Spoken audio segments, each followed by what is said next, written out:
A anorexia nervosa é um distúrbio alimentar que provoca uma perda de peso maior do que é considerado saudável para a idade e a altura. Pessoas com este distúrbio têm medo de ganhar peso, mesmo quando já estão com peso abaixo do normal. Podem abusar de dietas e exercícios e usar os mais diversos métodos para perder mais peso. A psiquiatra doutora Patrícia Proman nos fala a respeito das causas desta doença. São múltiplos fatores, né? Na anorexia nervosa, o que conta bastante são os fatores psicológicos e culturais. Nos fatores culturais, nós temos essa cultura, o corpo magro, a pessoa com aquela crença de que precisa ter um corpo bonito para ser bem aceita. Nos fatores psicológicos, nós percebemos aquelas pessoas que têm uma personalidade bem marcante, bem forte, têm opinião mesmo.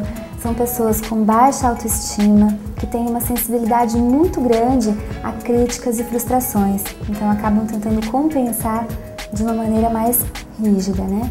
Fatores genéticos também estão envolvidos, mas nesse transtorno em especial é o fator psicológico cultural que determina mesmo. Doutora, comente para nós a respeito dos sintomas dessa doença. É um medo intenso de ganhar peso, mesmo quando você já está abaixo do peso considerado ideal para aquela idade, para aquela altura, né?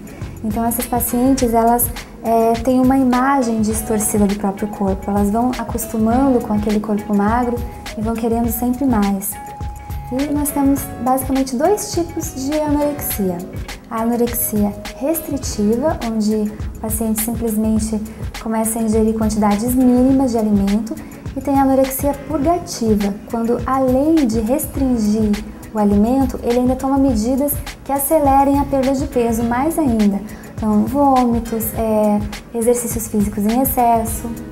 Doutora, mas nesses casos onde os pacientes induzem o vômito, não seria o caso de um outro diagnóstico, por exemplo, de bulimia nervosa? É uma ótima pergunta. A diferença entre a anorexia do tipo purgativa com a bulimia é que na bulimia você toma essa atitude de induzir o vômito depois de comer uma quantidade absurda de alimentos, uma quantidade que você normalmente não daria conta de comer. Então ela tenta compensar ou vomitando ou fazendo exercícios físicos muito intensos, né? E essas pacientes com bulimia, ou estes pacientes, eles têm uma característica bem marcante. Eles têm o peso normal ou podem até ser sobrepeso, enquanto que na anorexia você sempre vai estar abaixo do peso e essas medidas que você toma, essas medidas purgativas, você toma mesmo quando você não comeu em excesso. Mesmo não comendo quantidades mínimas, ainda assim elas buscam essa forma de purgação para acelerar ainda mais a perda de peso. Doutora, e qual o momento certo para buscar ajuda profissional? O quanto antes, melhor. Mas na prática a gente vê que os pacientes com anorexia, eles chegam para nós já num estágio mais avançado, numa magreza bem importante. Porque eles são muito espertos, eles têm uma opinião forte, eles querem emagrecer e acabam enganando, disfarçando os familiares, os amigos, as pessoas que já começam a prestar atenção. A primeira vez que o familiar percebe que aquele peso ali já está exagerado, uma magreza excessiva, começa a cobrar desse paciente que vá procurar uma ajuda, que vá fazer um tratamento. Então esse paciente ele começa a enganar. Eles criam até técnicas de como colocar a comida no prato, fazer de conta que o prato está cheio, comer o mínimo possível. Então quando chegam pra gente é porque eles vêm mesmo trazidos, arrastados pelos familiares, porque a situação já está bem crítica. E aí nesses casos não é só a magreza, mas as complicações clínicas que vêm associadas, né? Arritmias, cálculos renais, intestino preso, as meninas param de menstruar, ficam inférteis, então uma série de complicações, por isso o quanto antes, melhor e mais fácil de fazer o tratamento. Como é feito então, doutora, o tratamento para quem tem anorexia nervosa?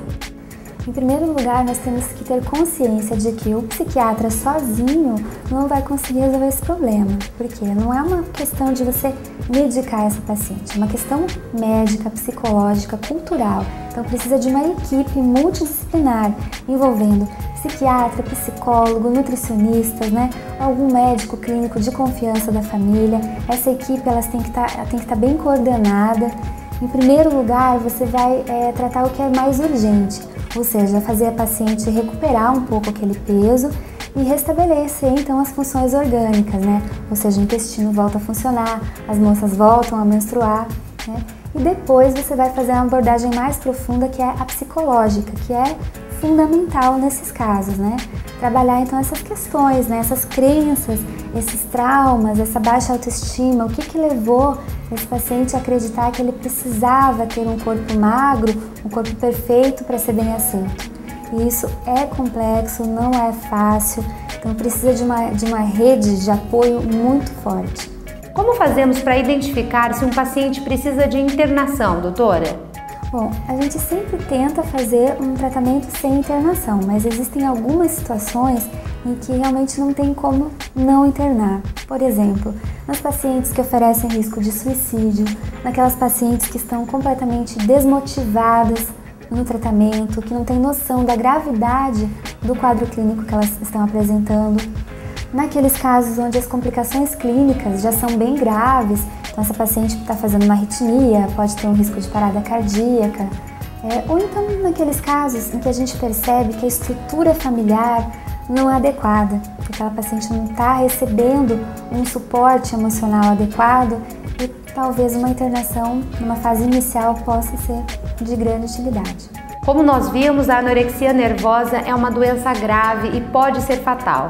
E é por isso que é necessário uma ajuda médica. Por isso, conversamos hoje com a doutora Patrícia Proman. Ela estará conosco novamente na semana que vem.